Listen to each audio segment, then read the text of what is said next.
Welcome to another episode of Eberhart Outdoors. This video is going to be on a buck I shot out in Kansas. My son Joe shot a monster 197 18 point on our first trip out there in November. And my son John and I, even though we passed on some Pope and Young bucks, we were targeting 150 pluses, and we saw a couple. We each saw a couple 150 pluses, but not within range. So we didn't tag on our first trip, so we decided to go back. So we went back on the, we left on the 14th, arrived on the 15th, and 15th was their last day of the Kansas gun season. And on Monday we, prepped some locations, some of the locations we'd been at in November. We chose the best ones, and we hunted. And we also found a prairie dog colony out there. So in the middle of the day, because I shot mine on my very first evening hunt the day after gun season, it was my very first hunt. I shot mine that evening, so I got to prairie dog hunt in the mornings and the next few days, and then John joined me in the middle of the day. So we shot 19 prairie dogs, and I kind of walk out through the colony showing them, and I think I might film a couple of the prairie dogs that we had shot. I also wanted to promote my new book series, Ultimate Guide to DIY Bucks. It's a 3-book series. It's really long. It's 27 chapters total. It's got contributions as far as short kill stories from Mark Kenyon, Garrett Prawl, one's DIY Sportsman. Mark Kenyon's affiliated with Meat Eater, Andy May, Ernie Power, and Greg Godfrey, who co-own Tethered. There's more information in this 3-book series than there is in anybody else's book, including my own. There's a lot more detail in this. There's 84 kill stories, short condensed kill stories to kind of lend credibility to where they're at in the book. And man, I just bled out on this series. I was so burnt out when I was done doing this, because it took me 18 months and about 5,000 plus hours to write, and I didn't even want to deer hunt this year. I was that burnt out on thinking about deer for the previous 18 months. But I did, and once I obviously got in a tree a couple times, I was right back at it, because I got my passion back. But I was fried. So anyway, these books are available on Tethered's website, and if you want to go directly to the page, because it's hard to find on their site, they haven't promoted it very well. It's available at www.tethrd.com/DIY bucks.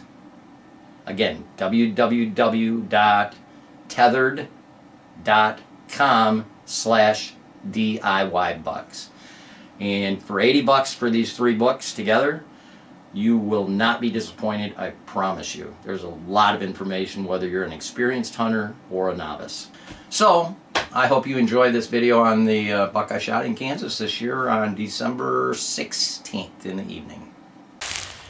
Well, I just shot a buck, 10 point, and there he is. Here I'm walking through blood, and I'm wearing a Vertigo ScentLok suit, which is kind of like a snow camo. I don't know if you can see that rack or not, but it's an absolutely narrow, perfect 10 point. My son John and I came back after Joe shot that 197. We didn't have anything else to do, so we came back, and just like Joe, first evening sit.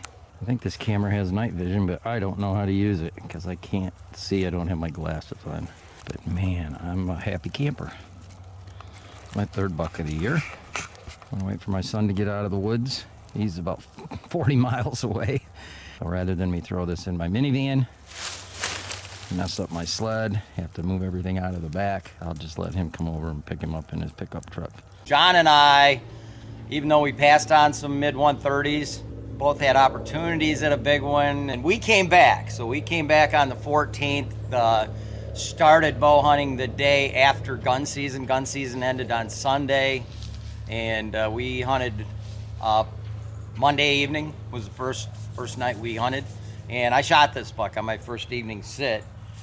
And it's an 11 point. It's just a mainframe 10, and nothing's broke. That's probably the most unique thing about this buck for mid-December is nothing's broke. He's got really tall brows.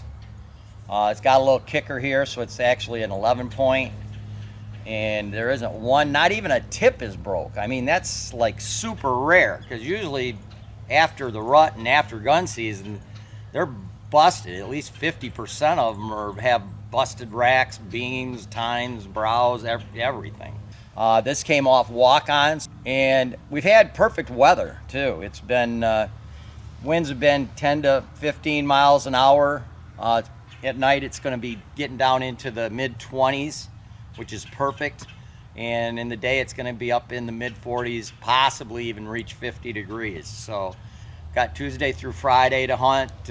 We also shot a couple coyotes. We each shot a coyote on Sunday, and we shot three prairie dogs. I shot one and John shot two, and it's the first time ever out here that we've seen prairie dogs. And there had to be 100 mounds, prairie dog holes. And guy said, yeah, knock yourself out. They try to keep those down because it's in a pasture, so the guy doesn't want his cows stepping into them and breaking their legs because they're huge holes. So anyway, nice 11 point. Was about I'd say a 14-yard shot. Hit him on the other side. He only went about 80 yards. And again, I'm hunting with a 40-pound Matthews VXR. I absolutely love this bow, and I have to admit, I was shaking pretty bad when I shot this buck. To get opportunities in the late season after gun season is really not that common with a bow. And I think I was shaking when I shot this buck, and it's not a monster buck by any means, but I think this will go 140. And his beams come around in the front, so his beams are going to be pretty long. Another successful Kansas trip. John's got 4.5 days to score. Well, 3.5 days now. So a lot of hunting left, and now I get to be the camp bitch. Last time Joe was the camp bitch because he shot that monster on opening his first hunt. And so now I get to drive around and go out and do a little coyote calling, and I'm going to go back to that prairie dog place a couple of times, especially if it's sunny. It's overcast today. The guy said they don't move that well if it's overcast and chilly. But if yesterday it was sunny, and I think it was up in the mid-50s. I think it got up to 58, and they were running all over the place. Hope everybody has a Merry Christmas, and hey, good hunting. I'm sitting in this old deadfall. Got a 22-250 here with a 3 to 18 power Miopta. Awesome. Probably the only scope comparable to that is a Swarovski. Anyway, we found a prairie dog colony out here on Monday, or Tuesday, I take that back, the day after I shot my 11 point. Here's another position. Prairie dogs. Big dead log. Got me a little sawed-off log there for to sit on. And big, huge, dead cottonwood. Gives me a nice rest right there. It's kind of cool. Come out here. If you kill early, you can coyote hunt. You can actually pheasant hunt because you get a small game tag. It's mandatory. You got to get a small game tag to get an archery license. And so we always everybody brings their own rifle. And sometimes, there's been times where we've all filled, had a couple days left, so we hunted coyotes. But this is the first time for prairie dogs because we've never found them out here before. We've never seen it. I'm going to walk out here a little bit, kind of show you where the holes are out here. John's in a tree. We actually had a picture of a pretty nice 8 last evening, the tree he's sitting in. There's kind of an idea of how windy it is. It's actually blowing the old.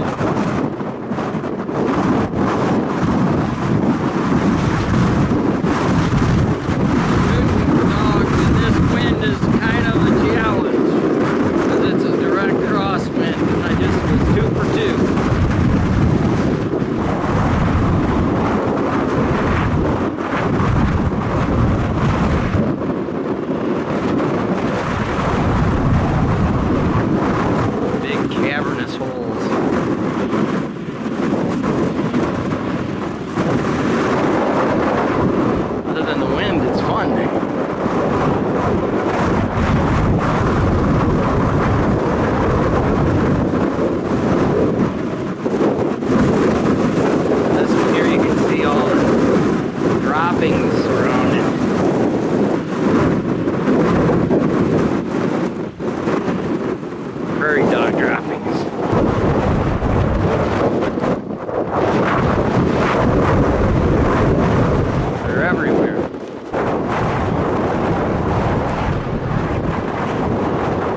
another one.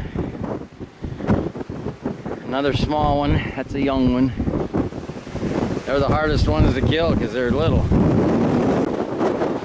can also see how they make these big holes in the fence.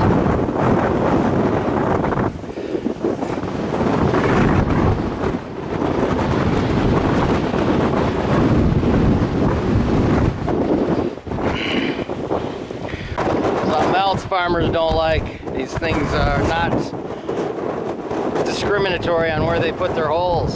So this is their lane, and they put their holes right in the lanes.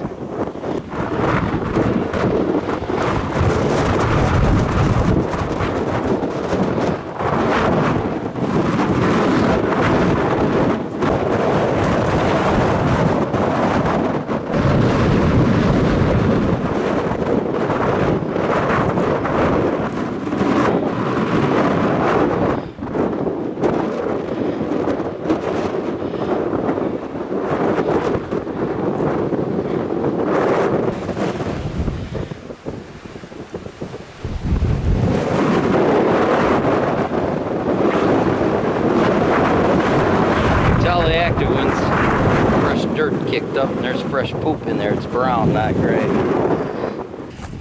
We shot a couple out here the other day, but I'm sure the coyotes have got them. They were laying outside. I'm sure the coyotes come through here every night. Scarf up whatever's here.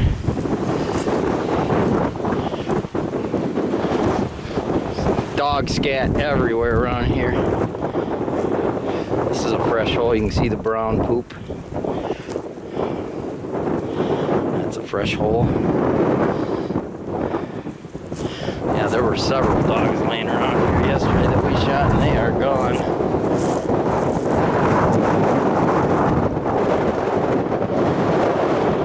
I used to always question coming out here because the terrain is so different, but kind of learned to embrace it. I love it. I wouldn't want to live here, but I love coming out here to visit and hunt because it's a very target-rich environment. They have monster bucks. In my opinion, it's the #1 state in the country for big bucks. It's a draw state, and pretty rare that you can come out here for a week in November and not have an opportunity to hunt. Very rare. I've seen as many as 18 Pope and Young bucks in a week, different Pope and Young bucks. So they are definitely here. There's just not a lot of hunting pressure. And the deer are pretty easy to target. They move in open areas a lot, unlike what they do where I'm used to in Michigan, where there's hunting pressure. Other thing that's interesting is when you look at these on an aerial, looks like just big potholes everywhere. Looks like after a bombing in World War II, where there's just potholes all over the place. Bombs going off. This hawk out here is pretty bad, man. It is windy. You just have to learn to embrace this kind of weather, because that's what you get up here a lot. I think about the Indians back in the day when the buffalo were out here, and the Indians were just sustenance hunters. There were millions of buffalo out here roaming these prairies, just like there is wildebeest in Africa. Back then, the only thing that killed them was predators, killed the weak ones, and Indians killed whatever they needed. And that's all they took. But the countryside's beautiful, and I can just picture the Indians riding horses, or used to get around and coming up over a hill and seeing a lowlands full of buffalo, and that's kind of what I think about when I'm up here. And the cool thing about here is when you're hunting, you'll look across this stuff and you see those treetops out there over that second little hill before you get to that top hill. Those are probably 100 and some foot tall cottonwoods.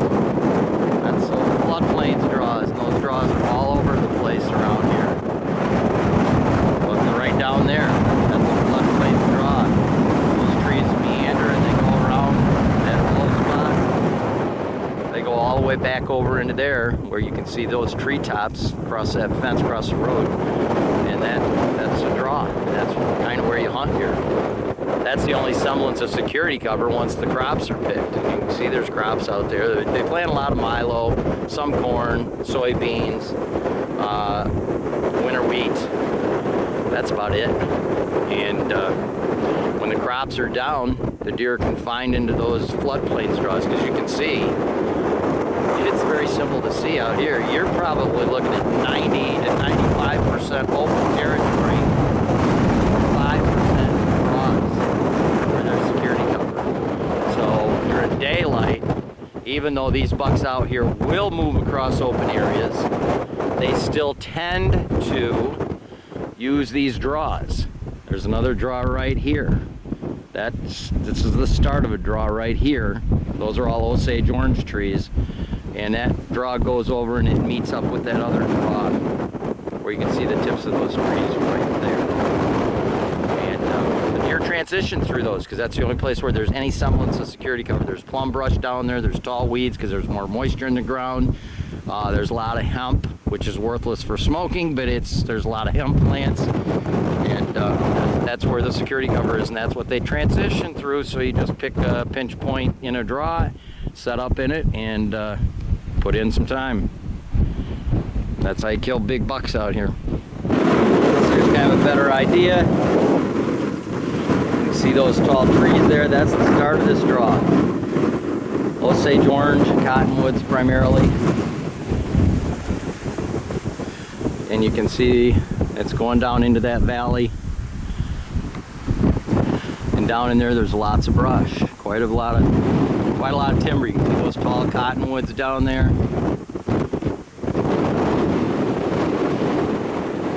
Some big tall cottonwoods. It's all really tall weeds down below those. Deer love to bed in that, and they transition through those draws. And that draw, you can see it runs way over there and it continues to go southeast. This particular draw, they go all different directions, but when they get lots of rains, this is where all the water runoff goes. And over the thousands and thousands and thousands of years, they've just eroded the ground into these big draws and these big cottonwoods and these hardwoods. There's a lot of locust trees, Osage orange. The trees down here, other than the cottonwoods, are just hard trees. And they don't grow very tall for the most part. The cottonwoods do, but most of the other trees do not.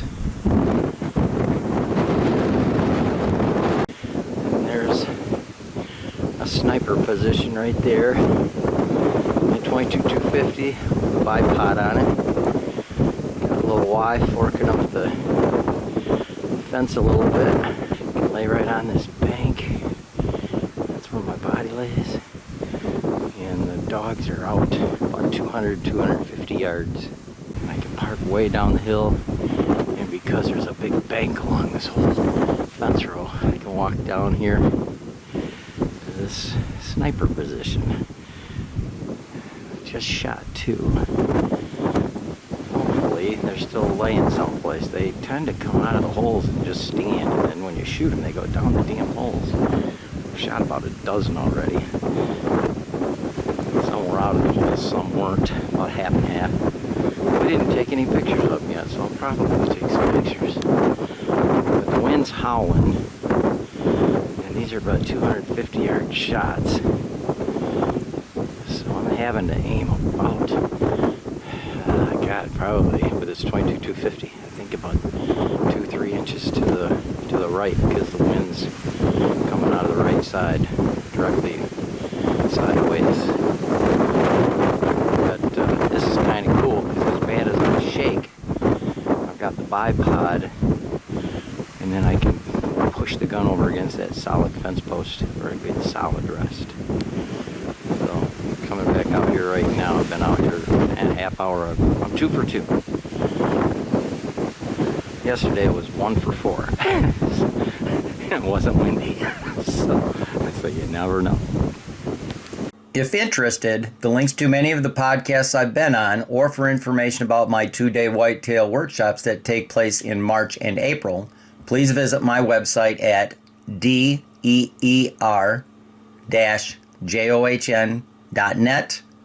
Thank you for watching another episode of Eberhart Outdoors, and to receive notifications for future videos, please subscribe.